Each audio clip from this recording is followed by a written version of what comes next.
أعوذ بالله من الشيطان الرجيم. بسم الله الرحمن الرحيم. قل إن كنتم تحبون الله فاتبعوني يحببكم الله ويغفر لكم ذنوبكم والله غفور رحيم.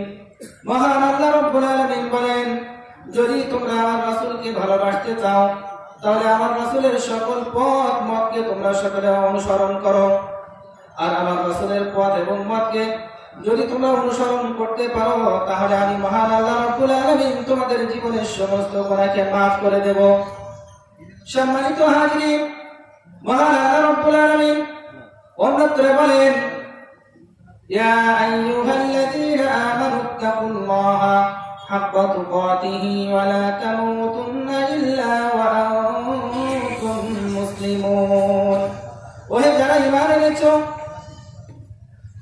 তারা মহান আল্লাহ রাব্বুল আলামিনকে পরিপূর্ণ ভালোবাসো। ওহে যারা ঈমানদার বলে দাবি করো তারা পরিপূর্ণ মহান আল্লাহ রাব্বুল আলামিনকে ভয় করো, ভয় করার মতো ভয় করো।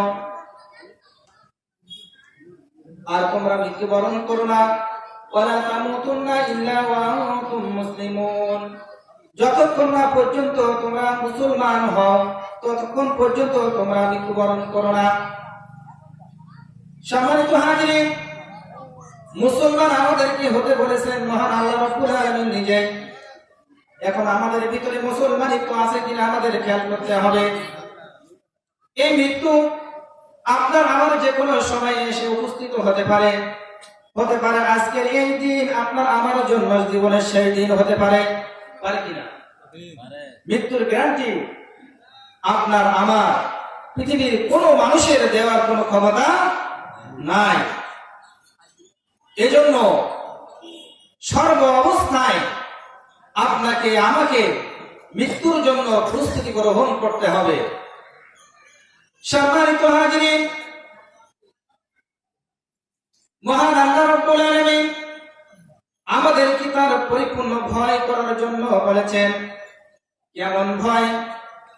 আপনি আমি সকাল থেকে সন্ধ্যা পর্যন্ত যখন পথ চলি সর্ব অবস্থায় আমাদের যদি ভয় থাকে তাহলে আপনার ব্যবসা বাণিজ্য লেনদেন চাকরি বাকরি সকল ক্ষেত্রে যখন মহান আল্লাহ রাব্বুল আলামিনকে ভয় করব সেখানে আপনার আমার কোনো ত্রুটি বিচ্যুতি হবে না। যারা সকাল থেকে সন্ধ্যা পর্যন্ত ভ্যান চালায় তারা মহান আল্লাহ রাব্বুল আলামিনের তাসবিহ জপ করতে পারে।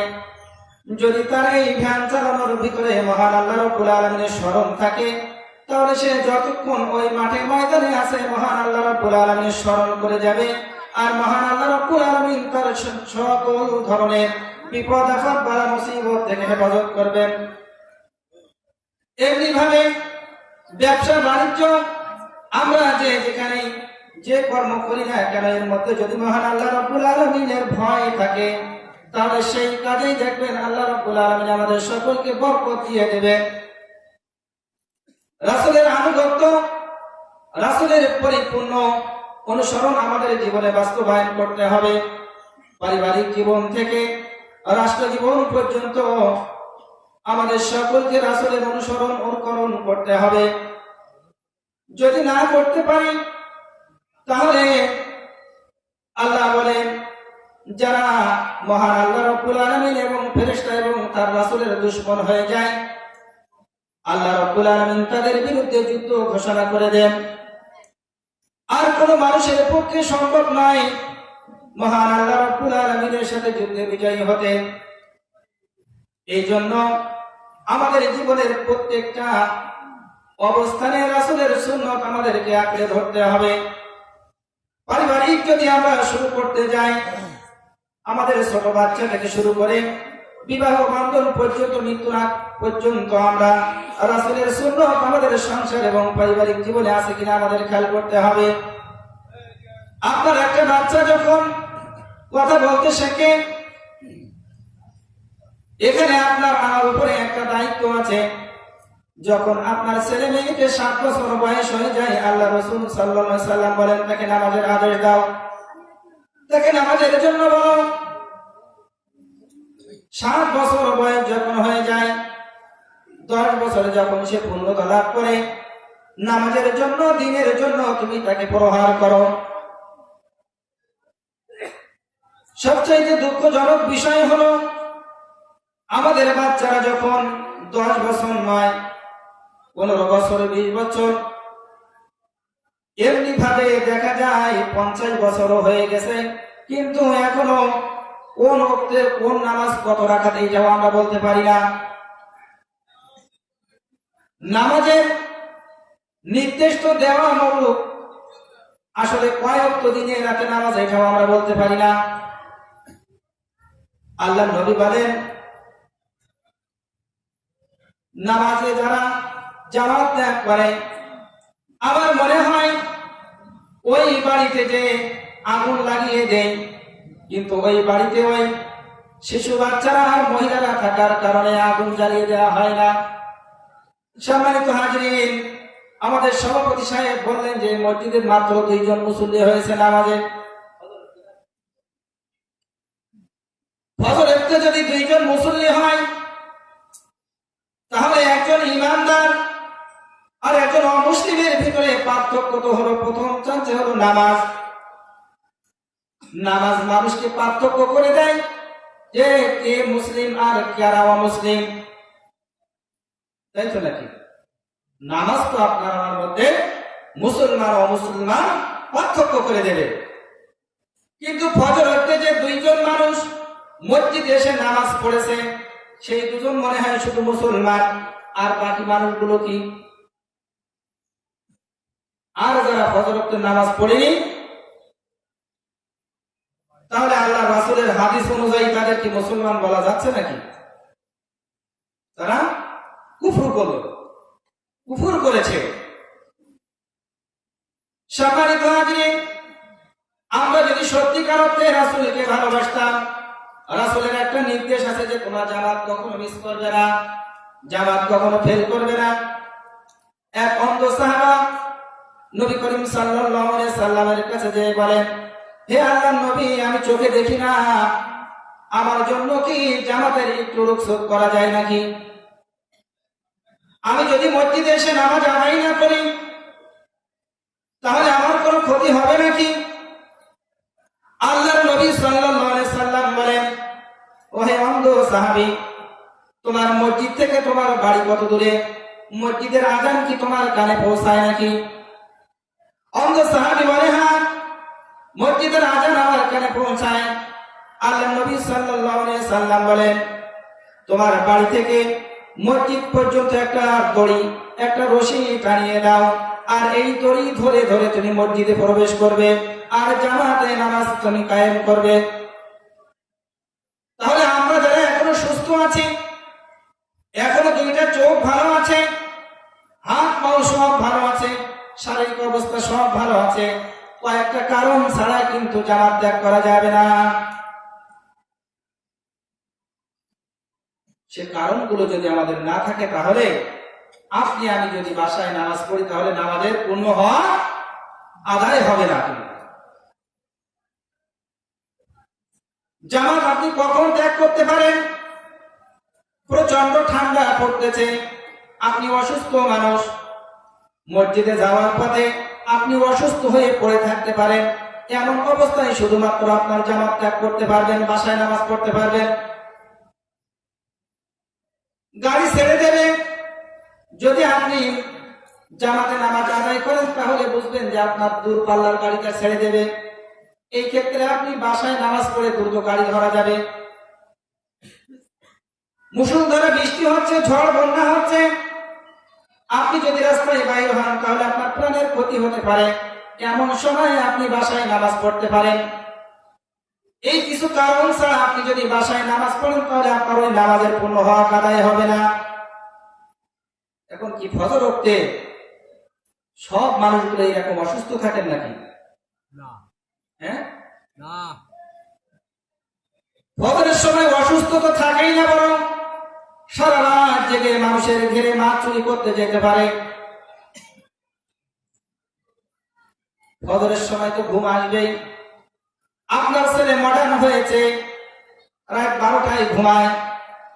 ফজরের আজানের সময় ছেলেকে ডাকা যাবে না, মেয়েকে ডাকা যাবে না, সারা রাত পড়ে সে ঘুমাইছে, কাল পরীক্ষা তার। ছেলে মেয়ে অনেক রাত পর্যন্ত পড়েছে, ওদের কালকে পরীক্ষা, সকালে কি ডাকা যাবে? ডাকা যাবে না। এই হলো আমাদের ছেলে মেয়েদের প্রতি আমাদের নামাজের আদেশ নির্দেশ। কিন্তু আল্লাহর নবী বলেন, তোমার ছেলে যখন, তোমার মেয়ে যখন 10 বছরে পদার্পণ করবে, যদি তারা নামাজ কালামে অভ্যস্ত না হয়, নামাজ পড়তে যদি অস্বীকার করে, তবে তুমি তাদেরকে প্রহার করো। ছেলে মেয়েদেরকে মারতে হবে যদি নামাজ পড়তে না চায়। আমরা নিজেরাই তো তাদেরকে নামাজ পড়তে দেই না। কখনো কি বলেছেন আপনার ছেলে আপনার মেয়েকে 10 বছর বয়স হয়ে গেছে, পরিপূর্ণ সে নামাজি, এরকম নির্দেশ কি কেউ দিছেন? শুধু নামাজি নয়, সে যখন পূর্ণ বয়স হয়ে যাবে, যদিও সে নামাজ আদায় করতে না চায়, পরিপূর্ণ ইসলামের গণ্ডের ভিতরে যদি না থাকে, তাহলে তুমি তাকে ত্যাগ করে দাও, বাড়ি থেকে বের করে দাও। তাকে খাইতে দেওয়া যাবে না, তাকে পড়তে দেওয়া যাবে না। যদি আপনি তাকে খাইতে পড়তে দেন, তাহলে তার দ্বারাই যত গুনাহ হবে, এই গুনার ভাগে কিন্তু আপনি হয়ে যাবেন। দুঃখের বিষয় হলেও সত্য, আপনার আমার ছেলে মেয়ে বালেগ হওয়ার পরেও এখনো শরিয়াতের কোনো জ্ঞান জানে না। বলে, হুজুর আমি তো এখনো জানি না। এখন যদি আপনাদেরকে শোনা হয় নামাজের ফরজ কয়টা, নামাজের ওয়াজিব কয়টা, খুবই কম সংখ্যকের লোক হাত দেখা যাবে। তার মানে কি আমরা নিজেরাই তো এখনো জানি না, তো আমার ছেলে মেয়েকে কি আদেশ দেব? আজকের যারা এই আয়োজনের অনুষ্ঠান, আজকের যে অনুষ্ঠান যারা করেছে, যুবকদেরকে আমি বলবো, যদি তোমরা 5 ওয়াক্ত নামাজ আদায় করতে না পারো, তাহলে এই মাহফিল তোমাদের জন্য কাজে আসবে না। এই মাহফিল দিয়ে তোমাদের কোনো লাভ হবে না, বরঞ্চ এটা ওদের মতো হয়ে যাবে যেমন 12 মাসের 13 পূজা। সময় এসেছে, সবাই মাহফিল দিচ্ছে, আমাদের এখানে একটা প্রতি বছর মাহফিল হয়, এটা না দিলে লোক কি বলবে? এরকম চিন্তা ভাবনা নিয়ে যুবক যদি তোমরা মাহফিলের অনুষ্ঠান করো, তাহলে এই মাহফিল তোমাদের জন্য নাজাতের জারিয়া হবে না, বরঞ্চ এই মাহফিল তোমাদেরকে পরকালের ময়দানে তোমাদের বিপক্ষে সাক্ষী হয়ে দাঁড়াবে। এজন্য আয়োজন যারা করেছে, আমি তাদেরকে অনুরোধ করব, তোমাদেরকে শরিয়াতের সম্পূর্ণ জ্ঞান অর্জন করতে হবে। ইসলামের প্রত্যেকটা হুকুম আহকাম তোমাদের জীবনে বাস্তবায়ন করতে হবে। আল্লাহর নবী সাল্লাল্লাহু আলাইহি ওয়াসাল্লাম যখন যুবক ছিলেন, আমাদের যুবকেরা এখন একটা করে অ্যান্ড্রয়েড ফোন নিয়ে নেট চালিয়ে টাকা পয়সা নষ্ট করে দেয়। আর তৎকালীন যুগে আল্লাহ রাসূল সাল্লাল্লাহু আলাইহি ওয়াসাল্লাম যুবকদেরকে নিয়ে একটা প্রতিষ্ঠান গঠন করেছিলেন। তার নাম কি বলেন তো? হেল্পফুল ফুজুল নামে একটি প্রতিষ্ঠান তিনি তৈরি করেছিলেন। এই প্রতিষ্ঠানের কাজ ছিল কি, তারা সকলে এখানে কিছু কিছু টাকা পয়সা জমা দেবে এবং তাদের দায়িত্ব ছিল এলাকার মানুষের যত অসুবিধা আছে, দুঃখ দুর্দশা আছে, তাদের পাশে যে দাঁড়ানো। কোন পরিবারের মানুষ যদি অসুস্থ হয়ে যায়, এই যুবকদের কাজ ছিল, এই হেল্পফুল ফুজুলের কাজ ছিল তাদেরকে সাহায্য সহযোগিতা করা। কোন দরিদ্র পরিবারের মেয়েদের যদি বিবাহ না হতো, তাদের কাজ ছিল তাদেরকে সাহায্য করা। কোন মানুষ যদি বিপদে পড়ে যেত, তাদের কাজ ছিল তাদেরকে সাহায্য করা। কিন্তু আমাদের বর্তমান সময়ে জাহিলিয়াতের যুগের চেয়ে তো ছাড়িয়ে গিয়েছে। তৎকালীন যুগে কাফের মুশরিক মুনাফিকরা আল্লাহকে ভালোবাসতো, আল্লাহকে পাওয়ার জন্য তারা অনেক কিছু করত। আল্লাহ আছে এইটা তারা কিন্তু অস্বীকার করতো না,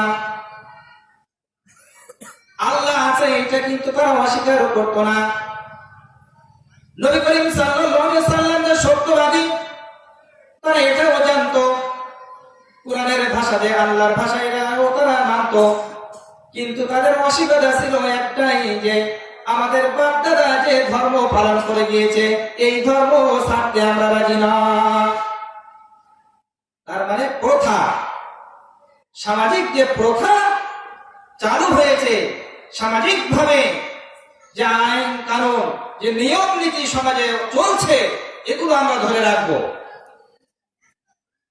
নবী করিম সাল্লাল্লাহু আলাইহি সাল্লাম যখন পৃথিবীতে আগমন করলেন, নবুয়ত পাওয়ার পরে মানুষের কাছে যখন দ্বীনের দাওয়াত দেওয়া শুরু করলেন, তখন যারা কাফের ছিল, যারা দ্বীন বিরোধী ছিল, তারা তখন রাসূলকে আর আলামিন বলে বিশ্বাস করতে পারলো না।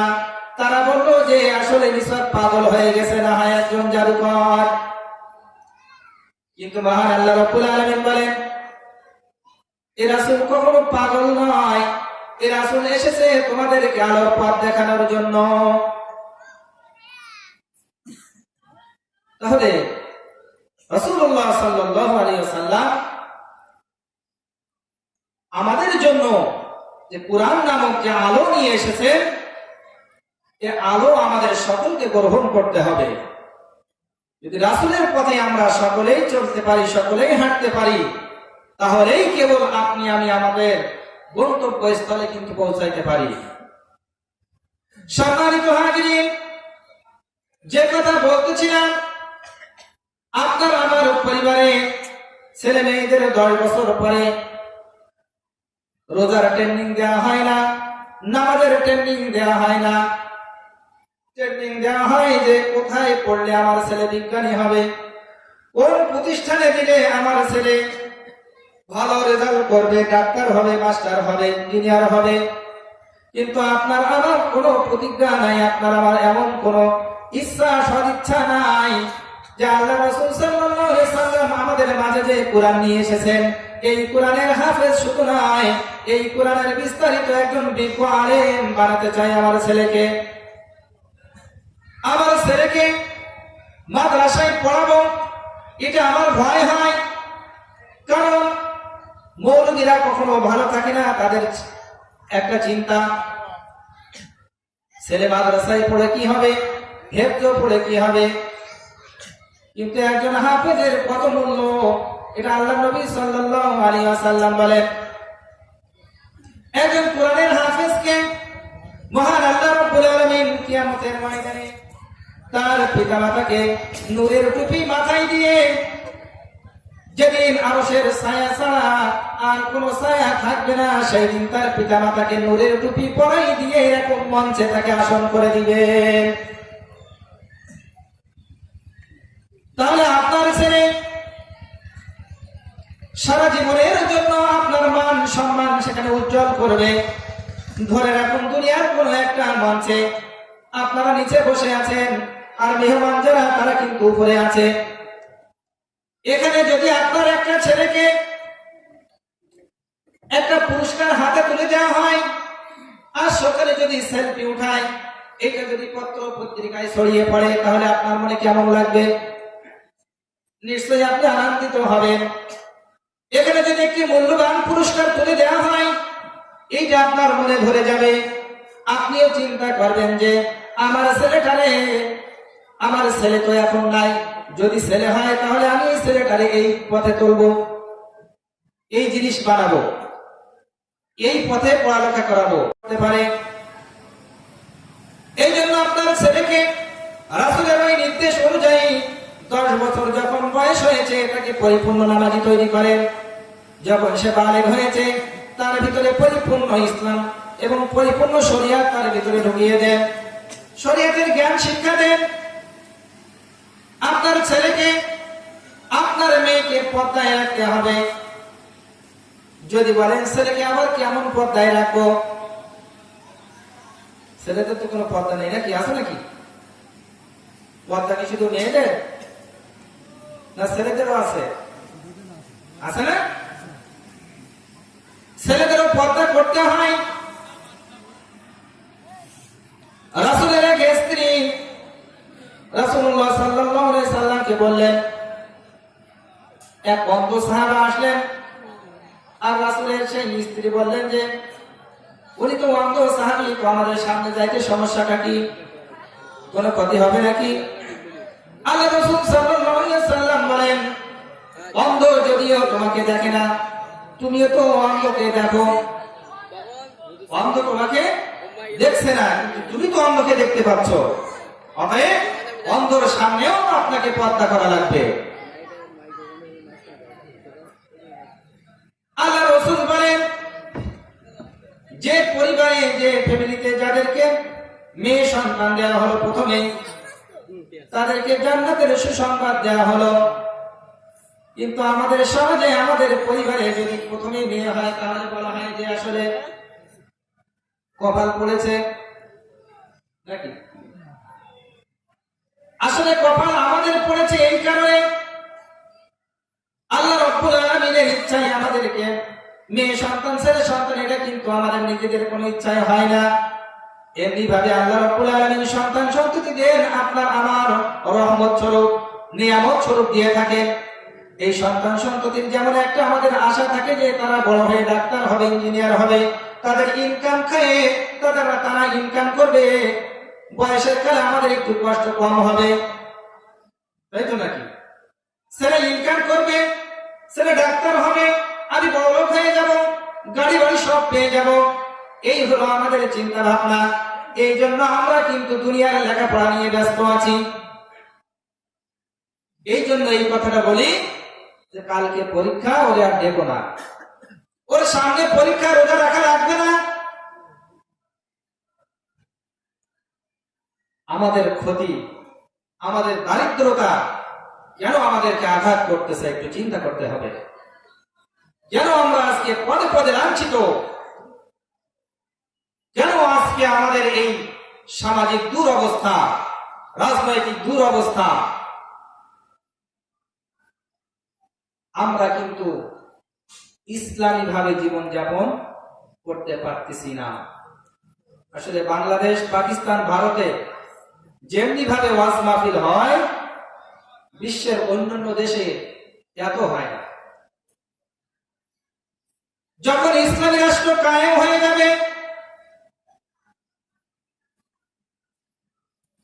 মাস্ক না পড়লে যেমন আপনাকে জরিমানা আছে, লাঠি চার্জ আছে, জেল জুলুম আছে। দেখেন, ভিখারি থেকে শুরু করে রাস্তার পাগলেরা পর্যন্ত মাস্ক পরা শুরু করে দিয়েছে। এর কারণ কি? ভয়। আল্লাহ রাব্বুল আলামিন বলেছেন না যে আমাকে ভয় করো, ভয় করার মতো। আমরা ভয় করেছি সরকার প্রধানকে, আমরা ভয় করেছি রাষ্ট্রকে, আমরা ভয় করেছি আমাদের অর্থদণ্ড দিতে হবে, তাই এই জন্য আমরা সরকারি আইন মাস্ক পরতে হবে এটা বাধ্যতা করে নিয়েছি।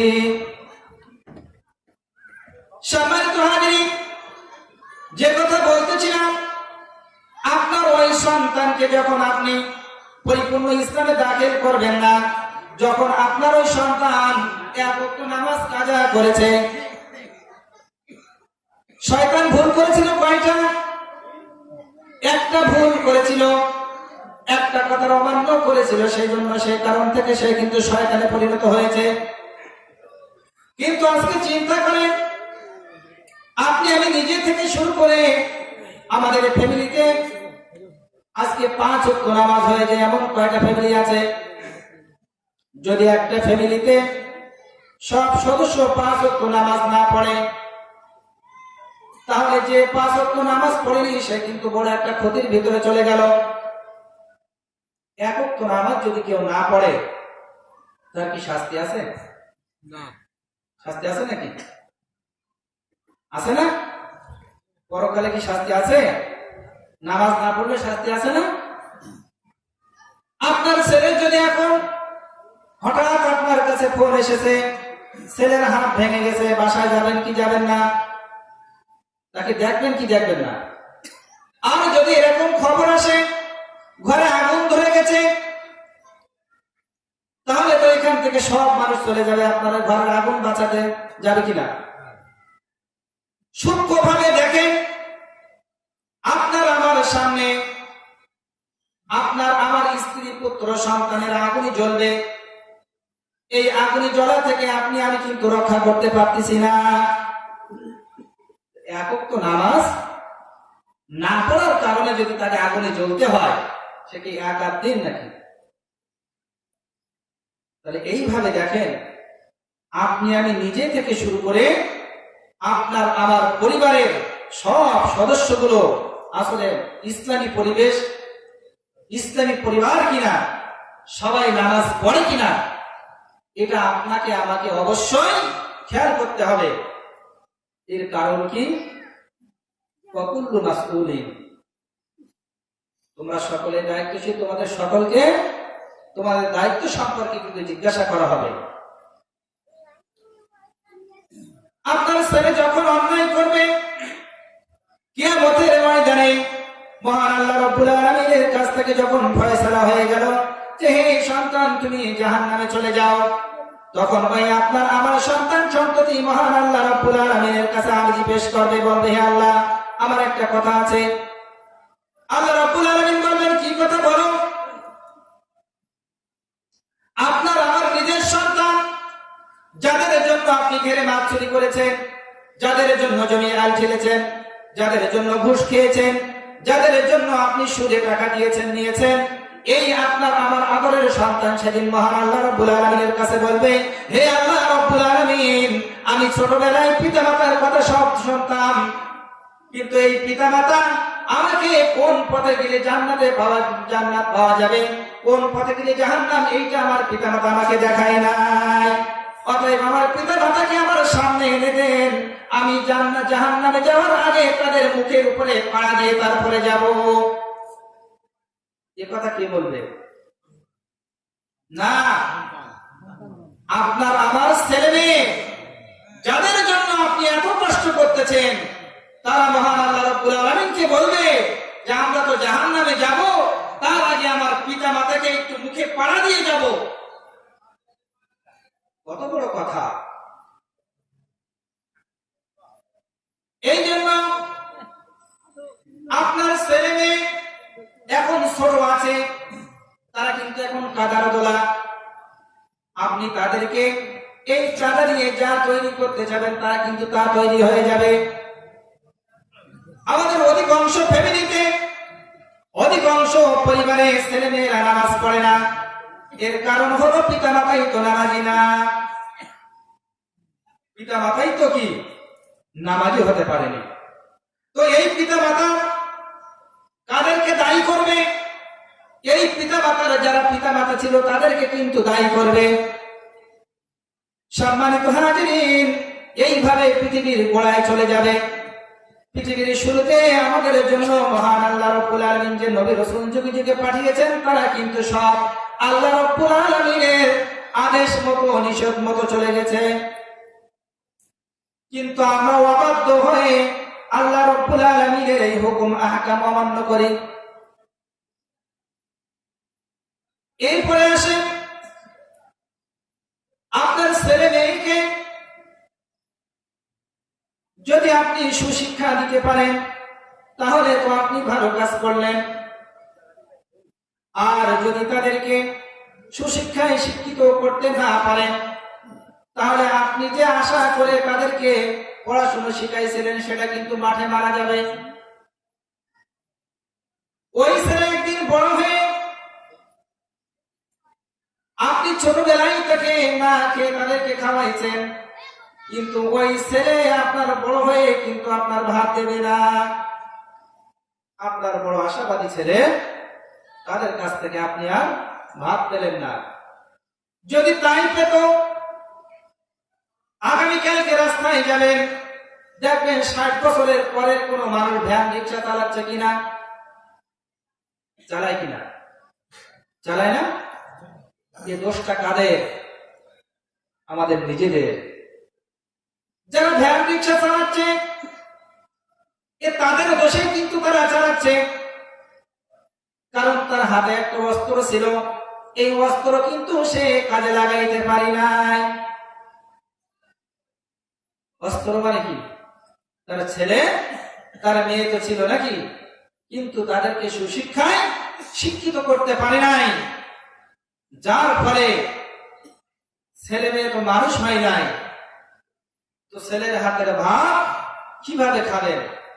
মেয়ে লেখাপড়া কিচ্ছু জানে না, ভালো জায়গায় কিভাবে বিয়ে দেবেন? এই জন্য আমাদের পারিবারিক জীবন, সাংসারিক জীবন সুন্নাত মোতাবেক আমাদেরকে পরিচালনা করতে হবে।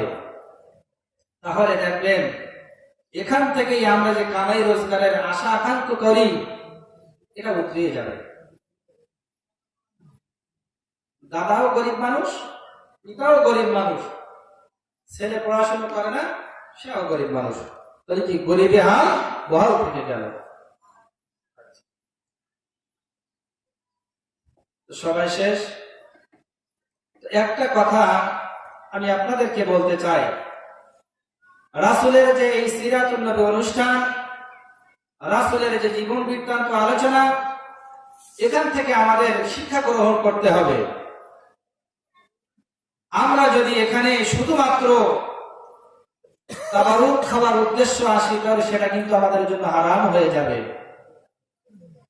আমরা যদি প্রকৃত নবী করিম সাল্লাল্লাহু আলাইহি সাল্লামকে ভালোবাসতে চাই, তাহলে রাসূলের সকল আদর্শকে আমাদের কেমন ভালোবাসতে হবে? আল্লাহর নবী বলেন, যারা আমাকে ভালোবাসতে চায় তারা যেন তাদের পিতা মাতা, সন্তান সন্ততি, এমনকি তাদের নিজেদের জানের চাইতে যেন আমাকে ভালোবাসে। আমাদের নিজেদের জীবনের চাইতে যদি রাসূলকে ভালোবাসতে পারি, তাহলে আমরা মহান আল্লাহ রাব্বুল আলামিনকে পাবো। কিন্তু আজকে ভালোবাসা কোথায়? আজকের ভালোবাসা হলো খেলার মাঠে, ভোটের ময়দানে। এমনও মানুষ আছে সারা রাত জেগে ভোট করবে, ভোটের ক্যানভাস করবে। তো আপনি দিনের জন্য কি করেছেন, এজন্য আপনাকে জবাবদিহিতা করতে হবে। মাগরিবের নামাজ পড়ার সময় পায় না, ইশার নামাজ পড়ার সময় পায় না, কেন? সামনে নির্বাচন, সামনে নির্বাচন। আরে আপনি নির্বাচিত হবেন তো মরণের পরে, আমি জান্নাতি না জাহান্নামী, জান্নাতি না জাহান্নামী। আপনি যদি জাহান্নামী হিসেবে নির্বাচিত হয়ে যান, তাহলে সারাটা জীবন ওই জ্বলন্ত আগুনে আপনাকে জ্বলতে হবে, ওই আগুনের কাঠ হবে কিন্তু মানুষ। আর যদি আপনি জান্নাতি হিসেবে নির্বাচিত হয়ে যান, তাহলে অনন্তকাল সেখানে শান্তি আর শান্তি, সেখানে কখনো আপনার কোনো দুঃখ দুর্দশা স্পর্শ করবে না। এজন্য জীবনের প্রত্যেকটা মুহূর্তে, প্রতিটি মুহূর্তে আল্লাহর রাসূল, আল্লাহর সন্তুষ্টি আছে কিনা আমাদেরকে খেয়াল করতে হবে।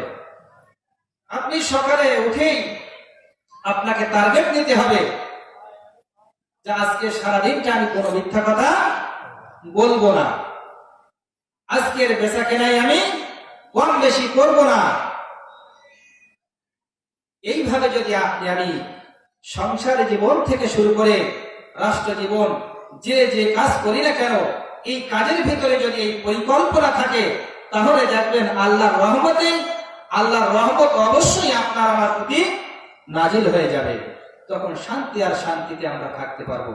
তো মহান আল্লাহ রাব্বুল আলামিন আমাদের সকলকে রাসূলের সুন্নাত বাস্তব জীবনে বাস্তবায়ন করার তৌফিক দান করুন এবং সে অনুসারে জীবন গঠন করার তৌফিক দান করেন। সকলে বলি আমিন। ওয়া আখিরু দাওয়ানা আলহামদুলিল্লাহি রাব্বিল আলামিন।